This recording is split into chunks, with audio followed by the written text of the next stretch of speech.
नमस्कार दोस्तों। पिछले अध्याय में हमने यह जाना कि अष्टावक्र राजा जनक को अपने स्वरूप का बोध कराते हैं। इसी तरह हम तीसरे श्लोक को जानने के बाद चौथे श्लोक को जानेंगे, जिसमें अष्टावक्र राजा जनक को आत्मबोध कराने के बाद मुक्ति के लिए कहते हैं।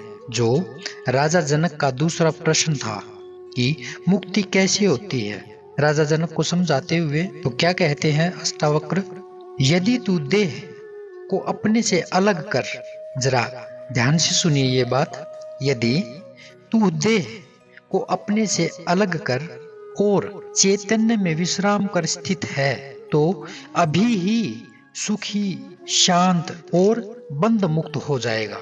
देखिए कितनी खूबसूरत बात कही है। अष्टावक्र कहते हैं कि वैराग्य होने से ही पात्रता आएगी और फिर गुरु द्वारा तत्व ज्ञान का जब बोध कराया जाएगा तभी होगा आत्मज्ञान। किंतु मुक्ति के लिए आत्मज्ञान ही पर्याप्त नहीं है और ना ही यह निश्चित हो जाना है कि मैं शुद्ध चैतन्य आत्मा हूँ, मैं साक्षी हूँ या शरीर आदि में नहीं हूँ। ये भी मुक्ति के लिए पर्याप्त नहीं है। इस आत्मज्ञान के बाद भी यदि शरीर आदि से तादात्म्य बना रहा तो फिर पुनर्जन्म की संभावना बनी रहती है। अतः उसे भी मुक्ति नहीं कहा जा सकता।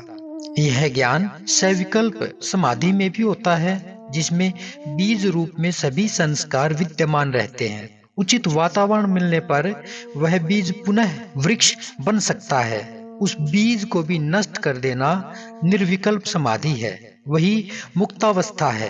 अष्टावक्र इसी मुक्ति की बात कर रहे हैं कि तू आत्मज्ञान प्राप्ति के बाद यदि देह से अपनी आसक्ति छोड़कर, उससे तादात्म्य छोड़कर पूर्ण रूपेण चैतन्य आत्मा में विश्राम कर स्थित है तो अभी तू सुखी है, शांत है और बंध मुक्त हो जाएगा। अपने शुद्ध स्वरूप आत्मा को जान लेना ही पर्याप्त नहीं है, उसी में निरंतर स्थित रहना है। यही निर्विकल्प समाधि की स्थिति है, यही मुक्ति है। पतंजलि अष्टांग योग में अंतिम स्थिति में समाधि की बात कहते हैं। देखिए पतंजलि अष्टांग योग है, उसमें अंतिम में समाधि की बात आती है, जबकि अष्टावक्र पहले ही वाक्य में जनक को समाधि का ज्ञान करा देते हैं। शरीर और आत्मा के मध्य ऐसे 7 आवरण हैं।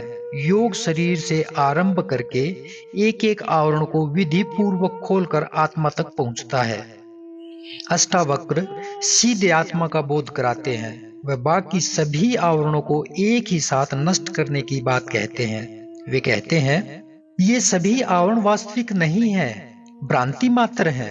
भ्रांति का विनाश बोध से ही संभव है, वहां क्रिया काम नहीं आएगी। आत्मा के साथ अहंकार जुड़ा है, अहंकार से वासना पैदा होती है, वासना पूर्ति हेतु उसे शरीर मिलता है। यदि वासना नहीं है तो शरीर की ही आवश्यकता क्यों होगी। योग का केंद्र शरीर है। यदि तू इससे पृथक होकर, अलग होकर सीधे आत्मभाव में स्थित हो जाता है तो तू अभी सुखी, अभी शांत और मुक्त हो जाएगा। कितना सारगर्भ तथ्य है ना। अभी एक क्षण का भी विलंब नहीं होगा। ये वासनाएं, संस्कार, कर्मफल, कर्म भोग आदि कुछ भी बाधक नहीं है।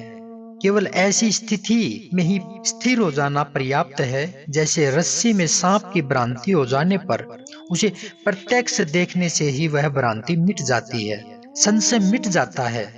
कुछ कर्म कांड, जप तप, मंत्र साधना, हठ योग क्रियाएं आदि नहीं करनी पड़ती।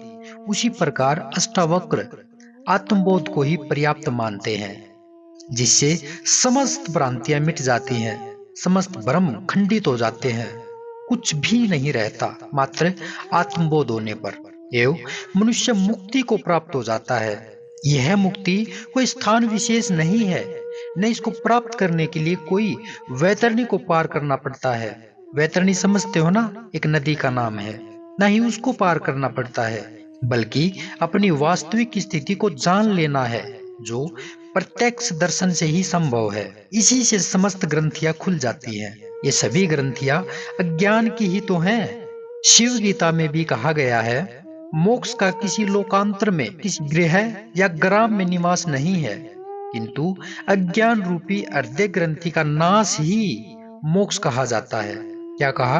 अज्ञान रूपी हृदय ग्रंथि, उसका नाश होने के उपरांत जो दिखता है, बचता है, रहता है, वही क्या है? मोक्ष है। जो चैतन्य आत्मा में विश्राम कर ठहर गया, वही मुक्ति है। सभी कर्म शरीर व मन के हैं। जो शरीर और मन के प्रति आसक्ति रखता है, उसी के कर्म बंधन का कारण बनते हैं। क्या कहा? जो शरीर और मन के प्रति आसक्ति रखता है, उसी के कर्म बंधन का कारण बनते हैं। कितनी खूबसूरत बात कही है।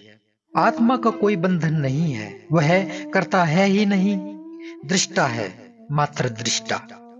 दृष्टा कभी भी कर्म बंधन में नहीं बंधता। ये सभी भोग, क्रम, अहंकार, लोभ आदि शरीर व मन के धर्म हैं, आत्मा के नहीं।